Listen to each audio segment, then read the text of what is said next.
Hi പ്രിയമുള്ള സുഹൃത്തുക്കളെ, എന്താണ് പ്രവാചക നിന്ന എന്നതിന്റെ ഡെഫിനിഷൻ ഇതുവരെ മുസ്ലിം പുരോഹിതർ പുറത്തുവിട്ടിട്ടില്ല. കഴിഞ്ഞ ദിവസം കേരള ഹൈക്കോടതിയുടെ ഒരു ഉത്തരവുണ്ടായിരുന്നു. ഇനിയും പ്രവാചക നിന്നയ്ക്ക് മുൻകൂർ ജാമ്യം നൽകില്ല. ഏതെങ്കിലും ഒരു പോസ്റ്റ് ആരുടെയെങ്കിലും ആയിരുന്നു, ഷെയർ ചെയ്തതാണ്, അബദ്ധം പറ്റിപ്പോയതാണ്, അതൊന്നും ഇനി സ്വീകരിക്കില്ല.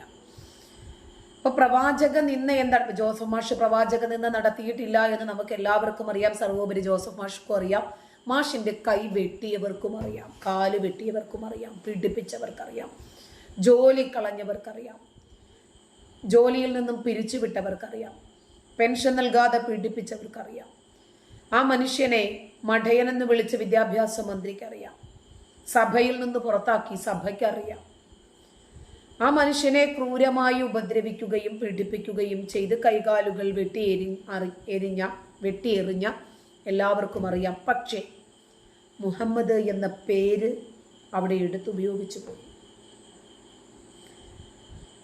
അപ്പോ അതിൽ നിന്ന് പ്രവാചകനെ ജോസഫ് മാഷ് അപമാനിച്ചതിൻ്റെ പേരിൽ, നിന്ദിച്ചതിൻ്റെ പേരിൽ, മതനിന്ദ നടത്തിയതിൻ്റെ പേരിൽ അദ്ദേഹത്തിൻ്റെ കൈയും കാലും വെട്ടിയെറിഞ്ഞപ്പോൾ മറ്റുള്ളവർ അത് കണ്ട് ഭയപ്പെടുമെന്ന് വിചാരിച്ചു പോയി. പക്ഷേ ഇവർ വിചാരിച്ചതിലും വിപരീതമായ ഒരു ഫലമാണ് അതിൽ നിന്നും ഉണ്ടായത്. പിന്നീട് അന്നു മുതൽ ഇങ്ങോട്ട് അപമാനം മാത്രമല്ല, മതനിന്ദ മാത്രമല്ല, നബിയെ പിച്ചിക്കീറി വെയിലത്ത് വെക്കുവായിരുന്നു. ഇന്ന് പ്രവാചകന്റേതായിട്ടുള്ള കാർട്ടൂണുകൾ എത്രയാണ് നമ്മുടെ സോഷ്യൽ മീഡിയ മാധ്യമങ്ങളിൽ നിറഞ്ഞാടുന്നത്. ആ ജോസഫ് മാഷിന്റെ കൈവെട്ടിയ സവാദിനെ 13 വർഷത്തോളം സംരക്ഷിച്ചത് എവിടെയാ? കണ്ണൂര്. മൂവാറ്റുപുഴയിലെ അധ്യാപകന്റെ കൈവെട്ടിയ കേസിൽ തിരിച്ചറിയൽ പരേഡ് നടന്നു. ഈ അധ്യാപകനായ TJ ജോസഫ്, മകൻ മിഥുൻ ജോസഫ്, സഹോദരി സ്റ്റെല്ല എന്നിവരാണ് തിരിച്ചറിയൽ പരേഡിന് എത്തിയതെന്ന്.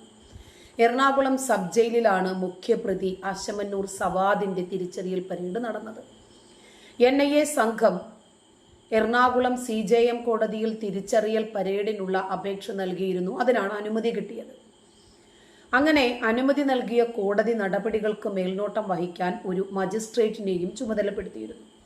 ഈ മജിസ്ട്രേറ്റിന്റെ സാന്നിധ്യത്തിലാണ് തിരിച്ചറിയൽ പരേഡ് പുരോഗമിച്ചത്.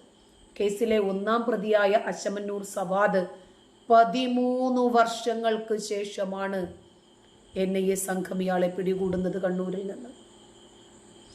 2010 ജൂലൈ 4-ാം തീയതി കേസിനാസ്പദമായ സംഭവം നടക്കുന്നു. ചോദ്യപേപ്പറിൽ മതനിന്ദ ആരോപിച്ചതിനെ തുടർന്നുണ്ടായ വിവാദം. തൊടുപുഴ ന്യൂമാൻ കോളേജിലെ പ്രൊഫസറായിരുന്നു TJ ജോസഫ് സർ അന്ന് 6-അംഗ സംഘം ആക്രമിച്ചു.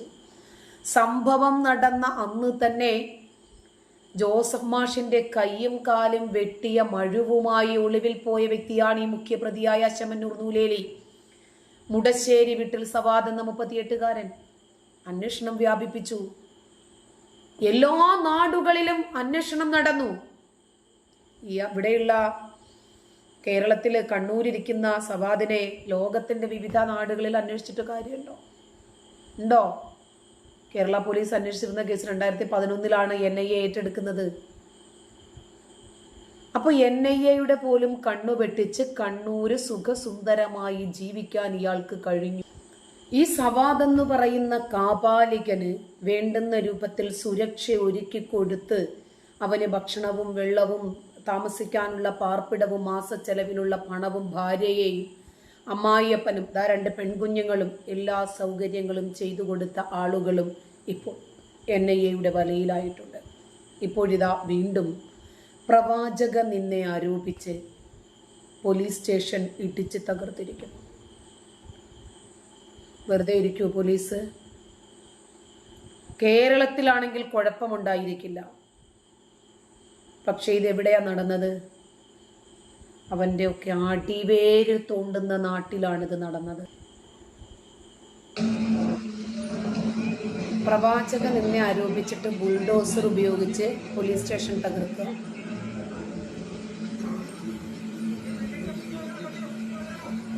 നമസ്കാരം.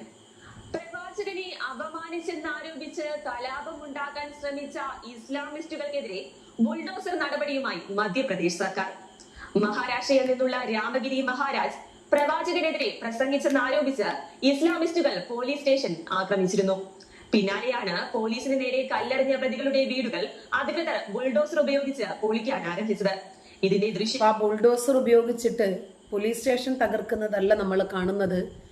പോലീസ് സ്റ്റേഷൻ ആക്രമിക്കാൻ ശ്രമിക്കുകയും പോലീസ് സ്റ്റേഷന് നേരെയും പോലീസുകാർക്കെതിരെയും കല്ലെറിയുകയും ചെയ്ത അവന്മാരുടെ വീടുകൾ തകർക്കുന്ന ദൃശ്യങ്ങളാണിപ്പോ യോഗി ആദിത്യനാഥിന്റെ പാത പിന്തുടർന്ന് ഒരുപാട് രാജ്യങ്ങൾ ഇതേ മേഖല സ്വീകരിച്ചിരിക്കുന്നു. കാരണം എന്തെന്നറിയാമോ?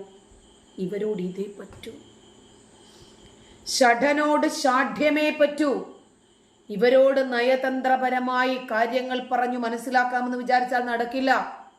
നമ്മൾ ലൈവുകളിൽ കാണുന്നില്ലേ, എത്ര നന്നായി മര്യാദയ്ക്ക് സഹിഷ്ണുതയോടെ ക്ഷമയോടെ കാര്യങ്ങൾ പറഞ്ഞു മനസ്സിലാക്കാൻ ശ്രമിച്ചാലും ഇവനൊക്കെ തെറിയേ പറയൂ,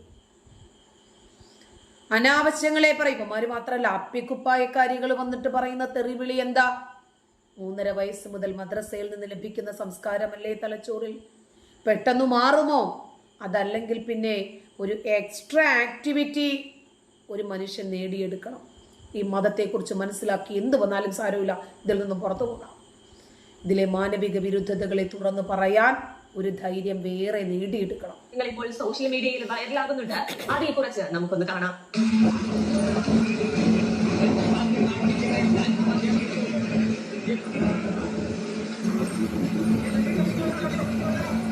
ഛത്തർപൂർ കോട്വാലി പോലീസ് സ്റ്റേഷനിലാണ് ഇസ്ലാമിസ്റ്റുകൾ തല്ലി തകർക്കുകയും പോലീസുകാർക്കെതിരെ കല്ലെറിയുകയും ചെയ്തത്.